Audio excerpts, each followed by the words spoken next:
Terceiro domingo depois de Pentecostes, 9 de junho de 2024. Anima mea Domino. O amor de Deus manifesta-se pelo cuidado que Ele tem de nós. Até no tempo da tribulação devemos lembrar-nos disto. Epístola. Mas não só dos bons cuida o Senhor, pois vemos o seu amor na ânsia com que procura a ovelha desgarrada. No Evangelho mostra o Divino Mestre todo este seu amor em duas comparações que nos fazem contemplar em nova luz a ternura do coração de Deus.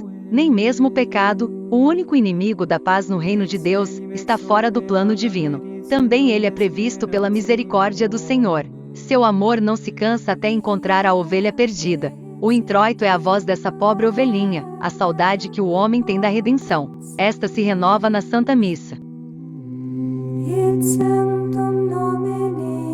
Respice me miserere mei, Domini, quoniam unicus e paupersum ego. Videum militatem meum elaborem meum, edmite omnia peccata mea, Deus meus. Adete, Domini, levavi animum meum, Deus meus, in te confido, non erubescam. Glória Patri. Olhai para mim, Senhor, e tende piedade de mim, porque estou só e sou pobre. Vede a minha miséria e o meu sofrimento, e perdoai, ó meu Deus, todos os meus pecados. A vós, Senhor, elevo a minha alma, ó meu Deus, em vós confio, não serei envergonhado. Glória ao Pai, ao Filho e ao Espírito Santo, como era no princípio, agora e sempre, pelos séculos dos séculos. Amém. Protector intercerantium Deus, sino quonial est validum, nial sanctum, multiplica super nos misericordiam tuam, ut, te rectore, te dulce, sic transiamus per bona temporalia, ut non omitamos a eterna. Per Dominum nostrum Iesum Christum. Ó Deus, que sois o protetor dos que esperam em vós e o princípio de toda virtude e santidade, multiplicai sobre nós a vossa misericórdia, para que, governados e conduzidos por vós, passemos por esta vida sem perder a eterna. Por nosso Senhor Jesus Cristo.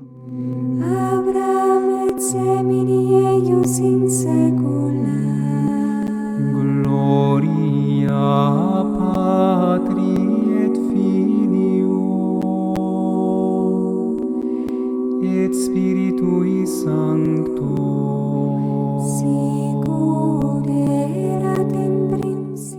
Leitura da Epístola de São Pedro Apóstolo.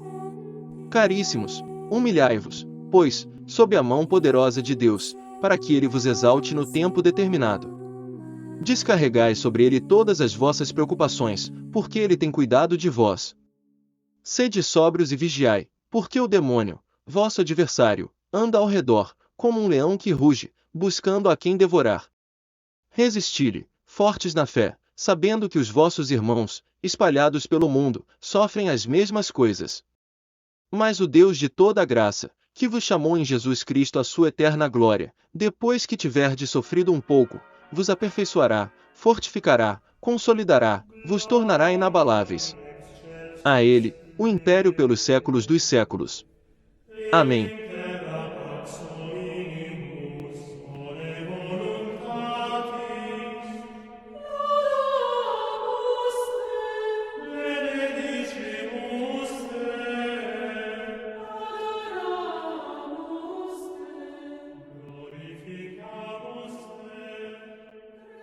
Sequência Santo Evangelho segundo São Lucas.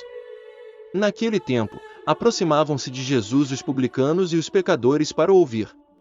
Os fariseus e os escribas murmuravam, dizendo: Este recebe os pecadores, e come com eles.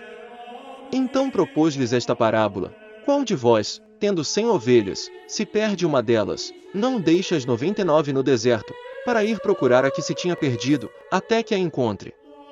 E, tendo-a encontrado, a põe sobre os ombros todo contente, e, indo para casa, chama os seus amigos e vizinhos, dizendo-lhes: Congratulai-vos comigo, porque encontrei a minha ovelha, que se tinha perdido. Digo-vos que, do mesmo modo, haverá maior júbilo no céu por um pecador que fizer penitência, que por 99 justos que não têm necessidade de penitência. Ou qual é a mulher que, tendo 10 dracmas, e perdendo uma, não acende a candeia, não varre a casa, e não procura diligentemente até que a encontre?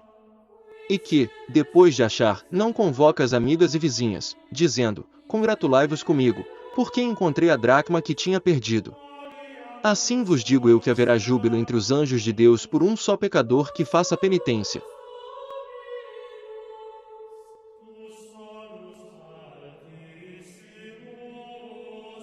Ó Deus, que sois o protetor dos que esperam em vós, e sem o qual nada se sustenta, sem o qual nada é santo, multiplicai sobre nós a vossa misericórdia, para que, governados e conduzidos por vós, passemos pelos bens temporais sem que percamos os bens eternos. Essa é a belíssima coleta da missa do terceiro domingo depois de Pentecostes, que devemos considerar com atenção hoje. Já em outras ocasiões tivemos a oportunidade de falar de modo geral dessa oração chamada coleta. As coletas são um lugar teológico, quer dizer, nelas podemos encontrar claramente a doutrina católica. Elas exprimem a fé católica e são uma fonte segura para conhecer a doutrina de nosso Senhor Jesus Cristo.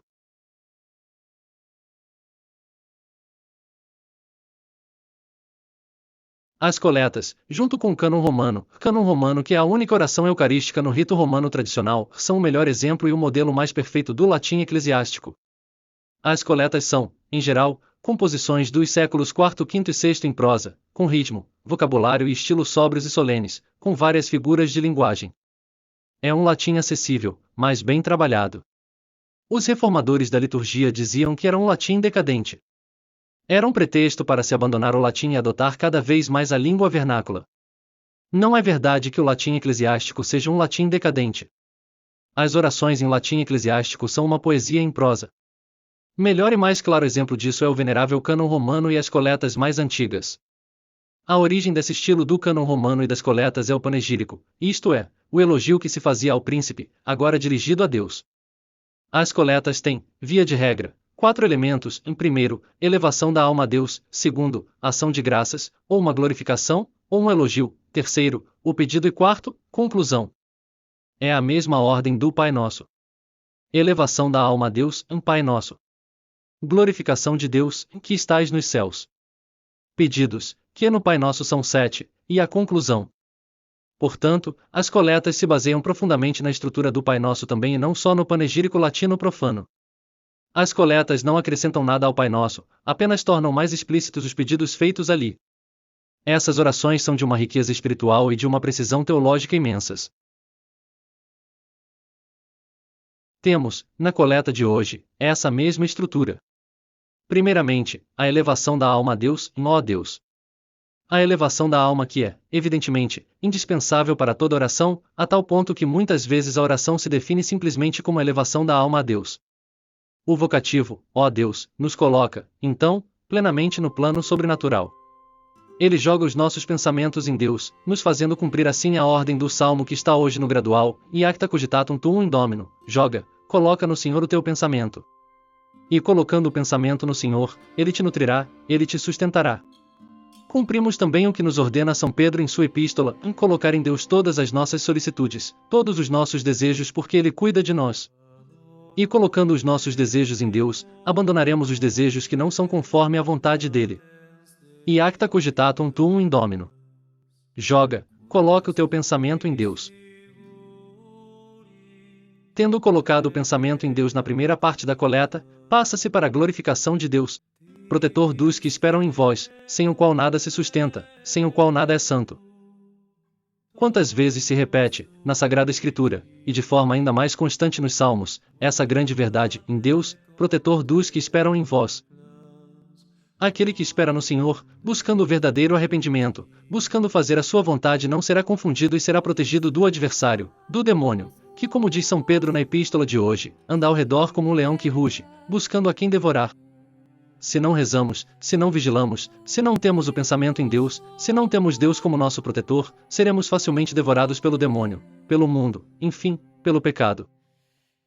Deus é o protetor dos que esperam nele. E sem ele nada tem força ou nada se sustenta e nada é santo. Sine Deus nial est validum. Sem Deus nada tem força, nada se sustenta, ou, ainda mais claramente, nada existe.